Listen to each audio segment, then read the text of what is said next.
space, but the moon.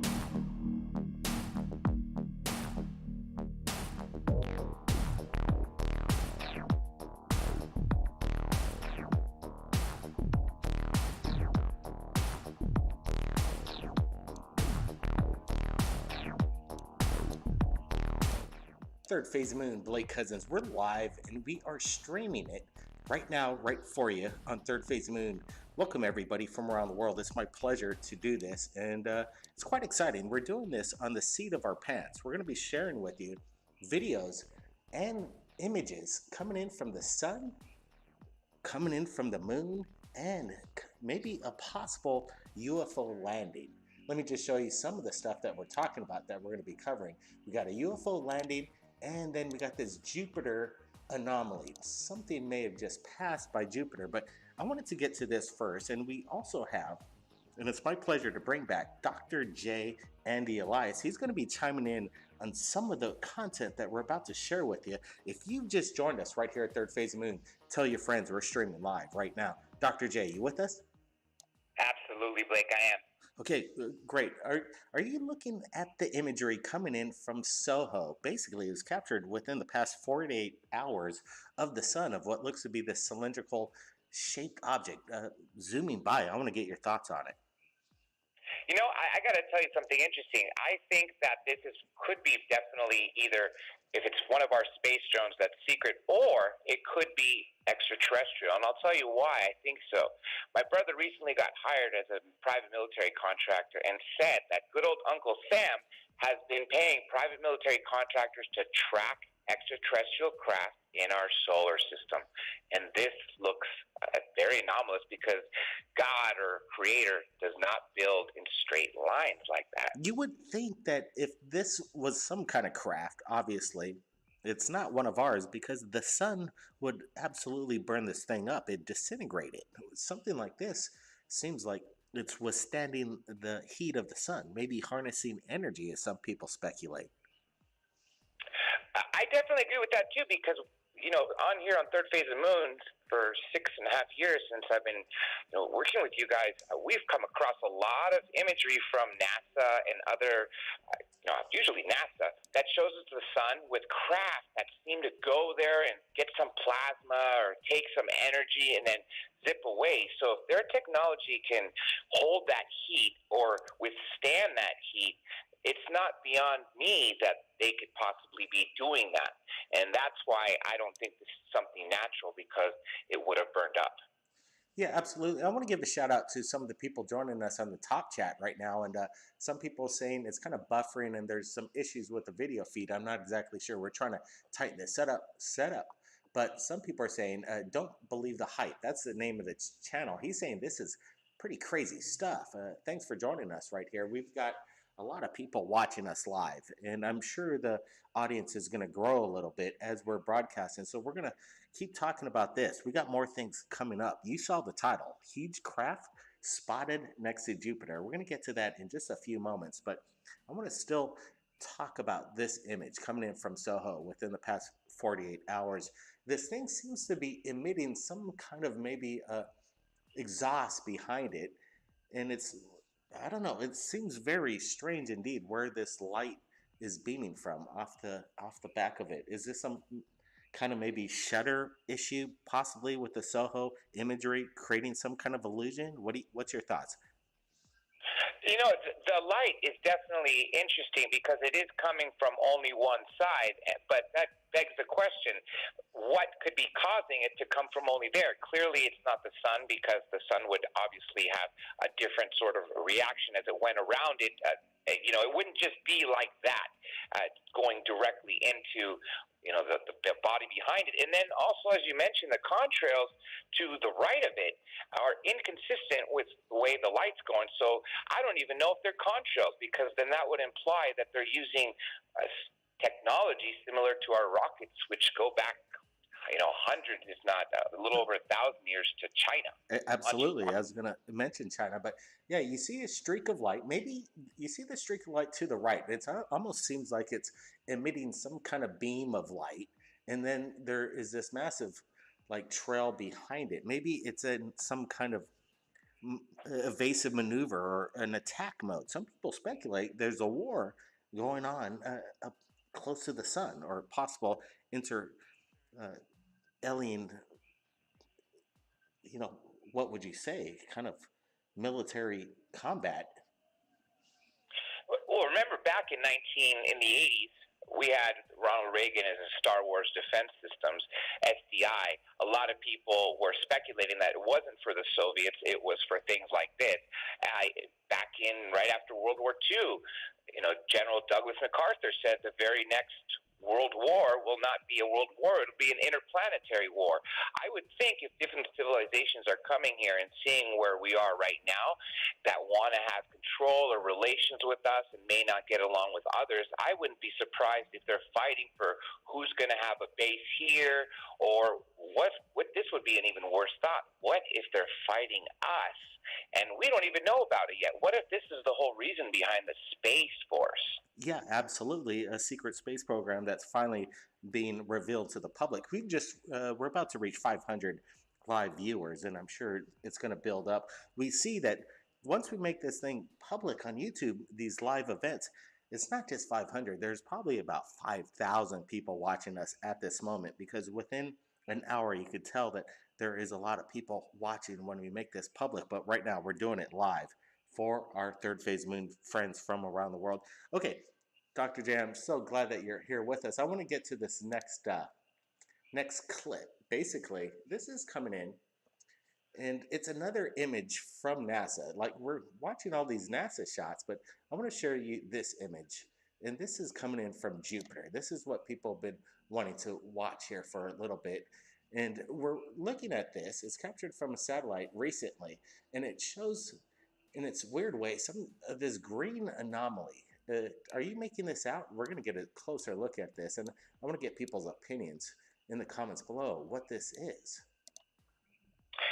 Yes, I'm actually blown away about that right now. I'm looking at it as you're zooming into it, as we're sort of flying into it, and that is definitely weird looking. I mean, is it a single shape? Is it something that's morphing? Is it gas? That doesn't make sense. But look at the sheer size of Jupiter. That little object, whatever it is, that has to be so massive, even though it looks so small. If you scale how huge Jupiter is in comparison to anything else you're looking out there, such as Mars or the Moon or Venus, that would literally have to be tens of miles, if not hundreds of miles from width, not to length at least, and not to mention the width. But that is strange looking for sure. That actually reminds me a little bit of Fausto Perez and all these other people who used to summon craft, except this is not quite that shape either. This is basically almost behind Jupiter. You can see that it's making its way up just above the atmosphere of Jupiter. It says that the green color probably is the effect of ionizing radiation, and it said that Jupiter puts out a massive amount of ionized radiation, so any probe or UFO in its vicinity is going to be subject to that radiation. If it's a craft and it's that close to Jupiter putting out these kind of radiation emissions, it seems like these aliens actually figured out how to deflect radiation. What's your thoughts on that? Because this thing does look massive. Well, if you recall what Bob Lazar said, all the crap that he saw at S4, and mind you, he only worked on the sports model, the one that he called the sports model for how sleek it was. And he also said that what powered their craft, it removed that little gravity generator. And he basically said that element 115, when it's bombarded, basically the energy coming out of it is what's called total annihilation in physics. There's only a few elements along the charts that give you that sort of energy. So by default, if that's a nuclear reaction right there, therefore those craft are nuclear powered. So if they can get to that level of technology and have that ability to control nuclear bombardment inside their own craft to create these gravitational waves, it would not surprise me at all that they're able to withstand the ionized radiation or anything for that matter, especially Sure. since they're always traveling, because by default, if they're able to affect gravitational change, they are affecting a space-time continuum and constantly open Einstein-Rosen bridges, aka wormholes, which also means they're interdimensional and even time travelers. You know, obviously, if they visit us, which we all believe that they've mastered this, but some people will try and debunk it, and some of the people are speculating that this could be some kind of imaging sensor anomaly caused by the high energy particle hitting the sensor since the sunlight reflects in a green anomaly, basically stating that this is some kind of pixelation due to uh, a beam of light reflecting off the lens of the satellite itself, creating this strange green anomaly. I'm not sure if that's the case. Well, we'll try and find out. But to me, I'm still on the fence. I think whatever this thing is, it's out there, and it's a great catch. And they're trying to debunk it with this sensor. I've never seen a photograph like this. There's nothing to compare Not, it to. neither have I. You also notice that little bit of purple underneath that green that's between the surface, I guess you would say, of the atmosphere of Jupiter. That, too, is actually very interesting. And if it was some sort of trick by the lens or some light refractions or something, then why would it have two distinct colors like that? I mean, is the argument by scientists or by skeptics that in a certain area, because of that part of the atmosphere from the radiation coming from Jupiter, is causing it to be that color and green above it. But then again, that begs the question of the shape. And as you mentioned, Blake, what about the other side? If we're only seeing the tip of the iceberg, what if that thing is a solid object and literally is just about to come over, as you first implied, which would literally be that much bigger if we are just seeing what would be the front of it. I would say the thing would have to be the size of maybe 30 coliseums, maybe the size of maybe half the moon, the size of a half moon. The thing's massive. I don't know. It's hard to. I'm sure mathematically we could figure out exactly how big this is. If anybody wants to guess or do some kind of mathematics on this, some geometry, and figure out with correlation to the size of Jupiter in this photograph how big this is, leave your thoughts below. We want to get your thoughts. How big is this craft? It's kind of crazy. It's an interesting photo. That's why we're sharing it right here on Third Phase Moon. I want to show you this. I know people have been talking about crash retrievals of UFOs, but there are also anomalies of landing, evidence of UFOs landing. And here's something that I want to share with you. Here's something that's just come in to us right here at Third Phase Moon. Take a look at this. I want to get your thoughts. What do you guys think? Here's some patterns recently captured, and they're claiming that there is a UFO. And this is some of the evidence, trace evidence. Take a look. What's your thoughts, first impressions here? I got some background information coming up. That one is really interesting right there. And it also, if a craft is coming down because they are emanating some heat or because they are electrical in nature, I would expect it to melt some of the snow when it lands to it. But what if this one right here, the one that's looking more like a star, either if it is a craft or what if it's something that's similar to a crop circle only sort of created in the snow? Again, where did it come from? Because obviously there's a lot of factors to consider, but assuming that the person didn't make it who sent it to you and assuming that this is genuinely what they found and no one, other human or no wild animals wouldn't create something that's perfect, no craft that we earthlings use would fit something like this. A car wouldn't fit like it, a helicopter wouldn't look like this, and absolutely a plane touching down or anything like that would not look like this. Both of them. Two distinct patterns, especially this one, the round one. Absolutely, and somebody could fake this so easily. That's the reason why I'm kind of sharing it, but wanting to get people's opinions. The person that basically took the photographs basically stated he was in Argentina, and he's a young guy, and he was out there on his motorcycle, and he came across these things, and he started to take photographs, and he notified his family about this. So he basically didn't see anything that created this in his statements. So, in my opinion, what do you think? Do you think it's maybe a young man trying to pull a fast one, or maybe he actually came across something that's not of this world? That's you just never know in some of these cases. I'd like to see if anybody got any trace evidence, if there's any kind of radiation that was left there. That'd be kind of interesting. Do you remember that landing in the 70s that still talked about today? I believe it was in Delphi. I forget which state it was, where once it landed, it basically turned the soil white. And so it left that trace evidence that ended up being something they called it, like essentially it would be equivalent to it wouldn't mix with water no matter when they tested it. And this trace evidence still exists. It was actually J. Allen Hynek's person that he trained to basically take over from him. Ted Phillips, I believe, is the guy who investigated that case. And even to this day, they removed it from the land, and it exists just in little vials right now.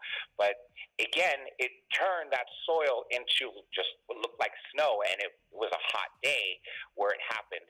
So my question would be, if you can get the person who sent this to you to go over there and take some samples from within and without, and then send it to a laboratory, we'll get Jaime Maussan involved like we've done in the past. That would be kind of cool, and that's a good idea. Actually, the young man's name is Rodrigo, and he's, again, from Argentina, and he states, as he witnessed and photographed this stuff, that there were no footprints leading to and from whatever these imprints were embedded into the snow there. So there is some kind of, you would think that if you built this in the snow, which would be miserable in this kind of weather, that you would see some kind of mistake, footprints for sure. It'd be kind of hard to cover up in this case. It does seem like possibly that this thing just pretty much made an imprint landing. The circle one, definitely. The other one, since the snow is sort of ending to a corner of it, you could see right there. You could see how someone might have hopped from that soil inside and could have made it. Now, to say someone made it, obviously, again, it goes just pure speculation. This one, between the round one, if the person or the soil was close to jumping from the soil onto the actual snow, it'd probably be easier to make than the other one. But because there is a good distance of snow and there aren't finger or footprints, that also shows something too. But could someone have had footprints in the snow and try to make it look like they covered up? Sure, but anything's possible. That's the difficult part without getting samples. Absolutely. People are chiming in from the flash chat, and we're about to hit 600 live views, and it's kind of cool when you're building up the audience. People are like going, wow, I finally made it to Third Phase of Moon, a live event, and wow, we pretty much wrapped the show, but we might continue a little bit. I still want to talk to Dr. J about certain things that are coming up in the future. I know he's been a busy man, but I wanted to invite you, Dr. J. We might be talking to we're going to get Corey Good on the show along with David Wilcox this week, and maybe you could join us and ask David and Corey some questions in regards to this secret space program. It might be a pretty wild show. We're pretty excited about it. It's about Above Majestic. Yeah, absolutely. Corey Good is someone that I've wanted to talk to for a while, and Randy Kramer too. The secret space program has always been an interest of mine, especially since years ago. I'm not talking about like 10, 15 years ago. I'm talking about just literally 2-3 years ago.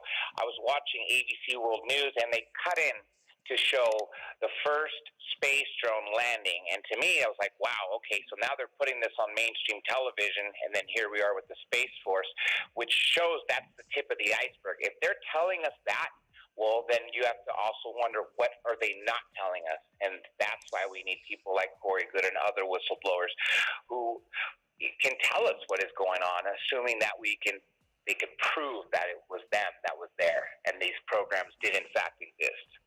Yeah, it seems like some people back in the day were like, oh, no way. These guys, how could they be telling us this kind of stuff? But now it seems like some of the information that they've been talking about for all these years is now coming forward to the public in a slow way, but it seems like it's happening. I don't know what's it all about, but it does seem like they're kind of getting us prepped that they're about to make an announcement, I think, that NASA has found life out there, that life exists. They found evidence of it. Whether they're going to admit that it's intelligent, I highly doubt it. But I got a feeling they're going to come forward and admit that they've discovered life through scientific means. I agree with you, and I think they're going to start with something very basic, saying, okay, we found some plant life or some bacteria here somewhere. But at the same time, just recently I heard of something really interesting, and I should probably go get this PDF from Joshua P. Warren's website. But Senator Harry Reid had written this document, and it involved a massive breakthrough at Area 51. I think probably specifically S4. And it was essentially the kind of breakthrough that Bob Lazar said they needed to have. And the very end is an addendum of different technologies that they were able to discover. And that included things such as the ability to create wormholes, the ability to create gravitational waves, the ability to have cloaking mechanisms, the ability to have, shields, force fields. And the craziest thing is item number 38 was redacted. Of course, we could only speculate what it was, but remember what Bob Lazar said, and even Einstein theorized, that if you can affect a gravitational wave on the space-time continuum, you by default will be a time travel machine. Now, that's hard to wrap around. It's a hard pill to swallow, and I've never understood the grandfather paradox, but apparently it is possible. Once you have that ability to create a wormhole, you are also creating time travel, and on top of that, you are also going to different dimensions. So I guess that would really explain it. So there is that breakthrough going on in Nevada, which is just happened a few months ago, plus we're on the verge of any time them giving the announcement that they found something. I thought they would have told us about Mars by now if we would have found some bacteria or some sort of evidence, but it's just on the brink, Blake. Absolutely, absolutely. It's about time. It's about time they give us the evidence. We want to thank Fredo Knows Best. He says he was abducted by reptilians when he was a kid. Well, thanks for the flash chat. Appreciate that. All the support we could get right here at Third Phase of Moon, it really helps. We've heard about these stories, abductions. That's another story. We're going to be broadcasting live, taking your calls from around the world real soon. We're going to put out the phone number. Stay tuned. Hit that notification button to make sure you get notified when we go live, like these events. And Dr. J, make sure you take a look at his YouTube channel, Dr. J Live.